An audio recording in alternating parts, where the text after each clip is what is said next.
Olá pessoal, bom dia, boa tarde, boa noite. Como é que vocês estão? Tudo bem? Então, a gente vai dar continuidade às nossas questões de função exponencial. E no nosso último encontro eu resolvi até a questão 4. E hoje vou resolver aqui mais 3 questões para que vocês corrijam. Espero que vocês já tenham resolvido antes. Se não resolveram ainda, dê uma pausazinha no vídeo. Tente resolver sozinho, tá? Para que logo após a gente venha fazer somente a correção. Então, a questão 5, ela diz o seguinte: suponha que em 2003 o PIB de um país seja de 500 bilhões de dólares. Se o PIB crescer 3% ao ano de forma cumulativa, qual será o PIB em 2023? E utilizar 1,03 elevado a 20 como 1,8. Bom, pessoal, essa é uma típica questão que vocês vão encontrar associando os conteúdos de exponencial e de logaritmo. Tem algumas questões com a resolução, como eu falei, em exponencial e em logaritmo, que é associado ao cálculo de juros compostos. Então, é importante que você tenha na sua mente a fórmula de juros compostos, porque você vai se deparar sim com algumas questões, tanto de exponencial quanto de log, onde você precise fazer a associação. Sim, como eu vou descobrir que é para fazer essa associação? Simples, ele dá um crescimento de 3%. Ele diz que esse crescimento é de forma cumulativa, ou seja, juros em cima de juros, falando como matemática financeira, né? Então, são coisinhas que se caracterizam como juros compostos. Então, eu preciso que você lembre da fórmula que diz que o montante é igual ao capital que multiplica 1 mais a taxa elevado ao tempo. Lembrando que montante é o valor final da aplicação, capital é o valor inicial, I significa a taxa, a porcentagem, e T significa o tempo. Lembre que a porcentagem nunca deve ir na forma de porcentagem, né? Você tem que transformar em número decimal. Então a questão ela quer saber qual é o PIB lá em 2023. Então eu quero saber o valor final, o PIB final. Eu quero saber qual é o montante. Onde o PIB inicial era 500 bilhões. Vou deixar só os 500, tá? Vou suprimir os zeros aí. Que multiplica 1 mais a taxa de 3%. 3%, 0,03 elevado ao tempo. Quando eu vou observar esse tempo, ele faz uma observação do PIB em 2003 e quer saber qual é o resultado em 2023. Então observe que há aí uma diferença temporal, ou seja, há uma diferença de 20 anos de 2003 para 2023. Então o tempo vai ser 20, tá certo? O montante é igual a 500, que multiplica 1 mais 0,03, 1,03 elevado a 20. E observe que chega justamente na necessidade dos dados que a questão disse. Você só precisa substituir 500 vezes 1,8 e depois multiplicar. E você encontra o seu resultado de uma maneira bem tranquila e objetiva. A dificuldade dessa questão é só você associar, como eu disse, aos juros compostos. Fez a associação, lembrou da fórmula direitinho, então agora não tem mais erro. É só aplicar, beleza? Alguma dúvida, qualquer coisa, dá uma pausazinha no vídeo, tenta fazer novamente, tenta assistir novamente. E no nosso próximo encontro presencial, caso você não tenha entendido, não tenha acompanhado, aí você dá um alô que eu repito, beleza? Questão 6 diz o seguinte: numa certa cidade, o número de habitantes num raio R, a partir do seu centro, é dado por P de R igual a K, que multiplica 2 elevado a 3R. em que K é uma constante e R é maior que zero. Lembra que eu disse a vocês, todas as vezes que aparecer uma constante em uma questão de matemática, não se estresse. Continue trabalhando com ela, porque uma hora ou ela aparece, ou uma hora ela some, beleza? Vamos lá. Se há 98.304 habitantes num raio...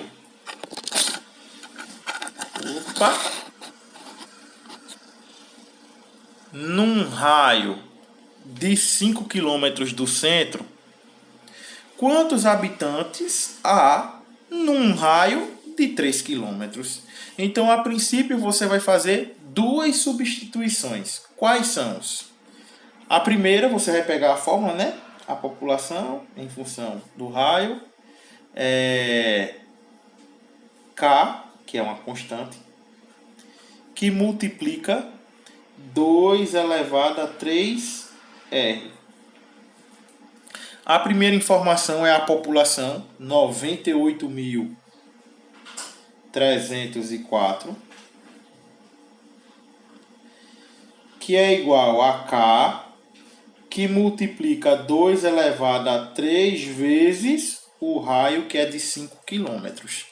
Faça a substituição das informações que foram dadas. Então, eu substituí a população e substituí o raio. Aí você precisa desenvolver, tá? 98.304 é igual a K, que multiplica potência de potência lá na multiplicação, né? 2 elevado a 15.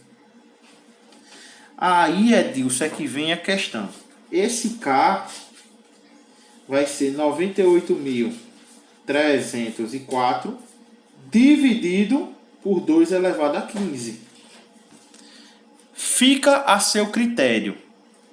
Quer fatorar o 98.304 e encontrar uma potência, aí você aplica divisão de potência de mesma base. Repete a base, subtrai os expoentes. Você vai encontrar 2 elevado a 18, se você fizer isso. Ou você multiplica 2 elevado a 15, né? Eu já sei que 2 elevado a 10 é 1024. É um número que fica na minha cabeça sempre. Eu já sei aqui, ó. 2, 4, 8, 16, 32, 64, 128, 256, 512, 1024. 11, 2048.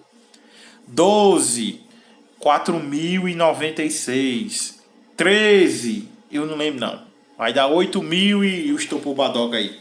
Então o que acontece? Você escolhe se você transforma esse para potência ou esse para número normal. Tá certo? Quando você fizer a transformação, você vai descobrir que o valor de K é 3. Como eu estou dizendo, escolha, viu? Como você fizer aí, fica a seu critério. Escolha como é que você vai querer fazer. Quando você descobrir que o valor de K é 3, aí você vem para a pergunta da questão, né? Quantos habitantes há num raio de 3 km?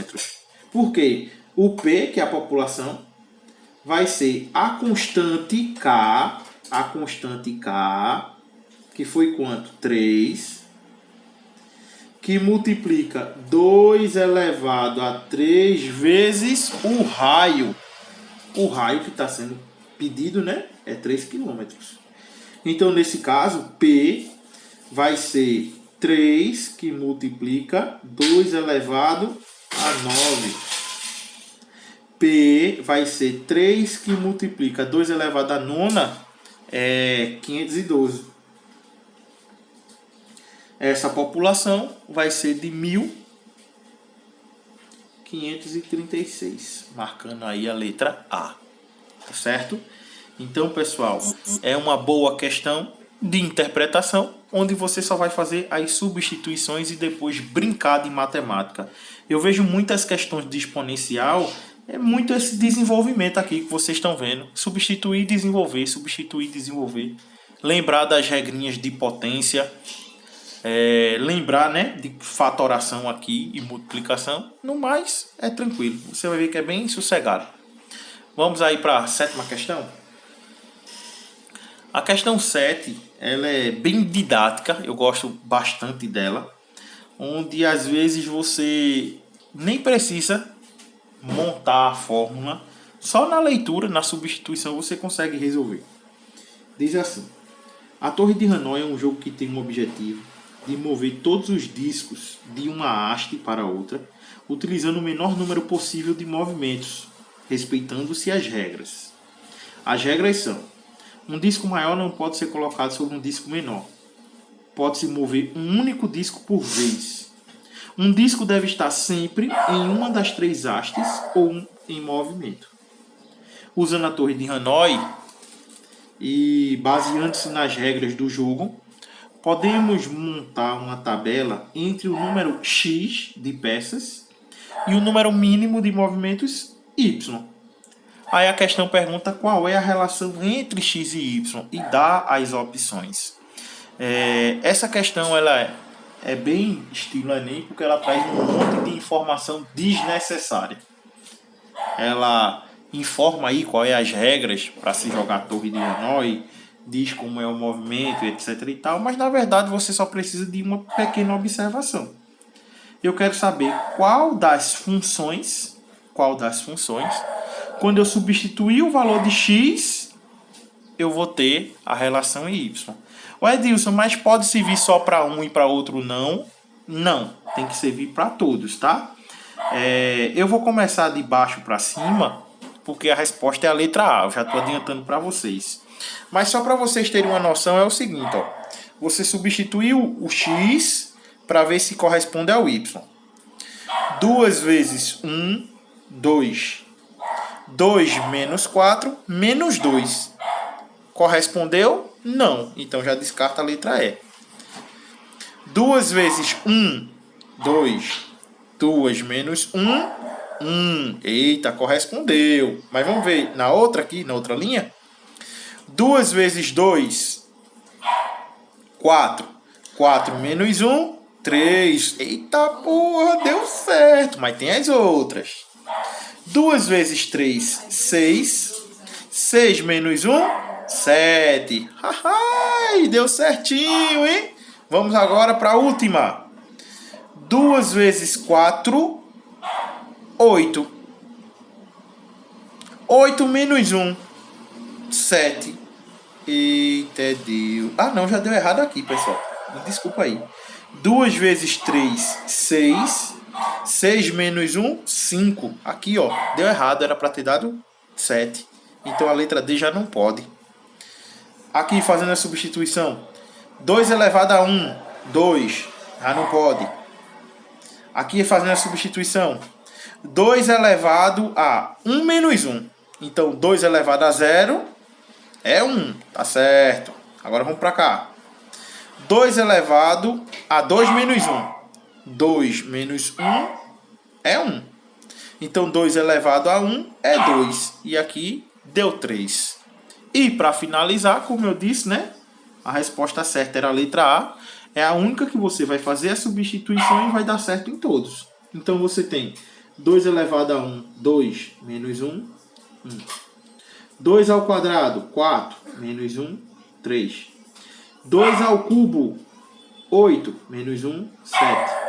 2 à quarta, 16 menos 1, 15. Então a única alternativa que bate certinho, direitinho, é a da letra A, tá bem? Eu sei que na hora da prova você ia testar da letra A para a letra E, né? Você já ia matar de cara. Mas o objetivo aí foi mostrar a vocês que você vai encontrar algumas alternativas que vai dar no começo e não vai dar no final, tá certo? Por isso que tem que testar em todas. Beleza, pessoal? Então, eu dou uma pausazinha aqui, tá certo? Na questão 7.